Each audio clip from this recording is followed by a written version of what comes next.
साथियों, खेल जगत में अब भारतीय खिलाड़ियों का दबदबा तो बढ़ ही रहा है। साथ ही भारतीय खेलों की भी नई पहचान बन रही है। जैसे कि इस बार खेलो इंडिया यूथ गेम्स में ओलंपिक में शामिल होने वाली स्पर्धाओं के अलावा 5 स्वदेशी खेल भी शामिल हुए थे। ये 5 खेल है गतका, थांग ता, योगासन, कलरियापट्टू और मलखम। साथियों, भारत में एक ऐसे खेल का अंतर्राष्ट्रीय टूर्नामेंट होने जा रहा है जिस खेल का जन्म सदियों पहले हमारे ही देश में हुआ था, भारत में हुआ था। ये आयोजन है 28 जुलाई से शुरू हो रहे शतरंज ओलंपियाड का। इस बार शतरंज ओलंपियाड में 180 से भी ज्यादा देश हिस्सा ले रहे हैं। खेल और फिटनेस की हमारी आज की चर्चा एक और नाम के बिना पूरी नहीं हो सकती। ये नाम है तेलंगाना की माउंटेनियर पूर्णा मालावत का। पूर्णा ने 7 समिट्स चैलेंज को पूरा कर कामयाबी का एक और परचम लहराया है। 7 समिट्स चैलेंज यानी दुनिया की 7 सबसे कठिन और ऊंची पहाड़ियों पर चढ़ने की चुनौती। पूर्णा ने अपने बुलंद हौसलों के साथ नॉर्थ अमेरिका की सबसे ऊंची चोटी माउंट देनाली की चढ़ाई पूरी कर देश को गौरवान्वित किया है। पूर्णा भारत की वही बेटी है जिन्होंने महज 13 साल की उम्र में माउंट एवरेस्ट पर जीत हासिल करने का अद्भुत कारनामा कर दिखाया था। साथियों, जब बात खेलों की हो रही है तो मैं आज भारत की सर्वाधिक प्रतिभाशाली क्रिकेटरों में उनमें से एक मिताली राज की भी चर्चा करना चाहूंगा। उन्होंने इसी महीने क्रिकेट से संन्यास की घोषणा की है, जिसने कई खेल प्रेमियों को भावुक कर दिया है। मिताली महज एक साधारण खिलाड़ी नहीं रही है, बल्कि अनेक खिलाड़ियों के लिए प्रेरणा स्रोत भी रही है। मैं मिताली को उनके भविष्य के लिए ढेर सारी शुभकामनाएं देता हूं। मेरे प्यारे देशवासियों, हम मन की बात में वेस्ट टू वेल्थ से जुड़े सफल प्रयासों की चर्चा करते रहे हैं। ऐसा ही एक उदाहरण है मिजोरम की राजधानी आइजवाल का। आइजवाल में एक खूबसूरत नदी है चिटे लुई, जो बरसों की उपेक्षा के चलते गंदगी और कचरे के ढेर में बदल गई। पिछले कुछ वर्षों में इस नदी को बचाने के लिए प्रयास शुरू हुए हैं। इसके लिए स्थानीय एजेंसियां, स्वयंसेवी संस्थाएं और स्थानीय लोग मिलकर save Chite Louis action plan भी चला रहे हैं। नदी की सफाई के इस अभियान ने वेस्ट से वेल्थ क्रिएशन का अवसर भी बना दिया है। दरअसल इस नदी में और इसके किनारों पर बहुत बड़ी मात्रा में प्लास्टिक और पॉलीथीन का कचरा भरा हुआ था। नदी को बचाने के लिए काम कर रही संस्था ने इसी पॉलीथीन से सड़क बनाने का फैसला लिया। यानी जो कचरा नदी से निकला उससे मिजोरम के एक गांव में राज्य की पहली प्लास्टिक रोड बनाई गई। यानी स्वच्छता भी और विकास भी। साथियों, ऐसा ही एक प्रयास पुडुचेरी के युवाओं ने भी अपनी स्वयंसेवी संस्थाओं के जरिए शुरू किया है। पुडुचेरी समंदर के किनारे बसा है। वहां के बीचेज और समुद्री खूबसूरती देखने बड़ी संख्या में लोग आते हैं। लेकिन पुडुचेरी के समंदर तट पर भी प्लास्टिक से होने वाली गंदगी बढ़ रही थी।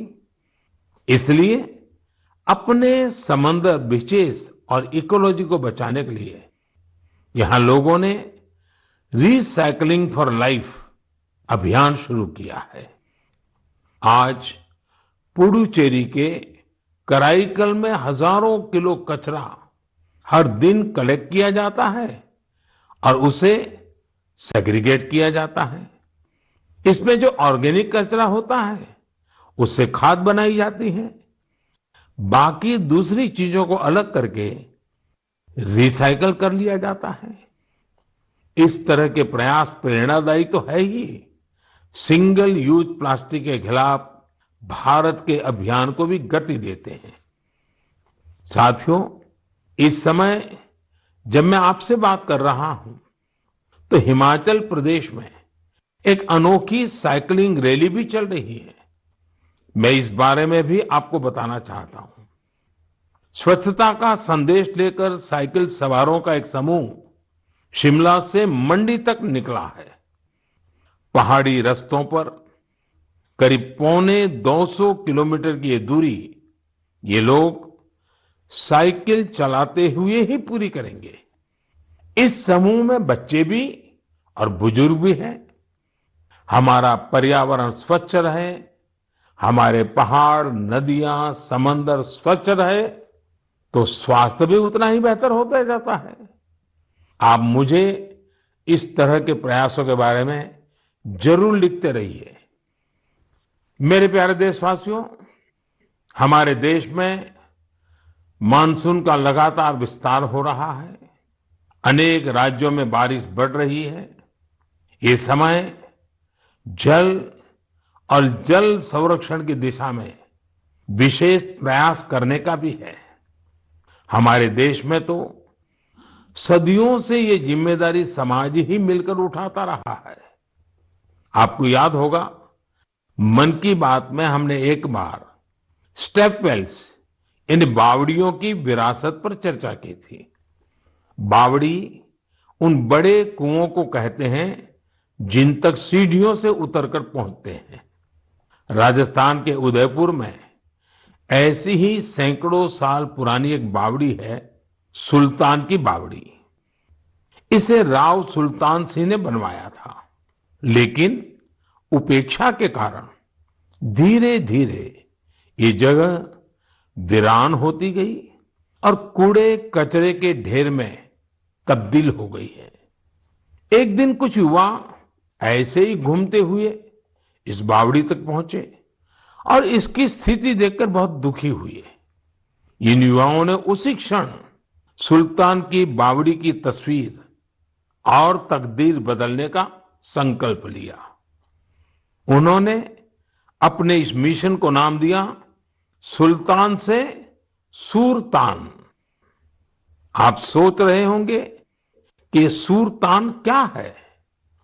दरअसल अपने प्रयासों से इन युवाओं ने ना सिर्फ बावड़ी का कायाकल्प किया, बल्कि इसे संगीत के सुर और तान से भी जोड़ दिया है। सुल्तान की बावड़ी की सफाई के बाद, उसे सजाने के बाद वहां सुर और संगीत का कार्यक्रम होता है। इस बदलाव की इतनी चर्चा है कि विदेश से भी कई लोग इसे देखने आने लगे हैं। इस सफल प्रयास की सबसे खास बात यह है कि अभियान शुरू करने वाले युवा चार्टर्ड अकाउंटेंट्स हैं।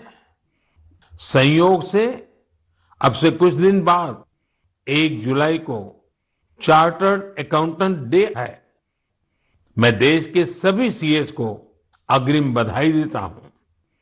हम अपने जल स्रोतों को संगीत और अन्य सामाजिक कार्यक्रमों से जोड़कर उनके प्रति इसी तरह जागरूकता का भाव पैदा कर सकते हैं। जल संरक्षण तो वास्तव में जीवन संरक्षण है।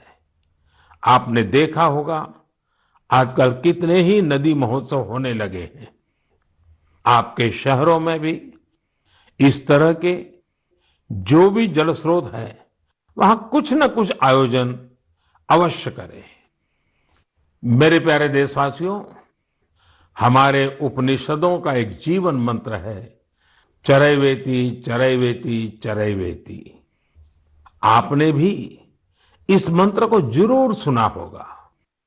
इसका अर्थ है चलते रहो, चलते रहो।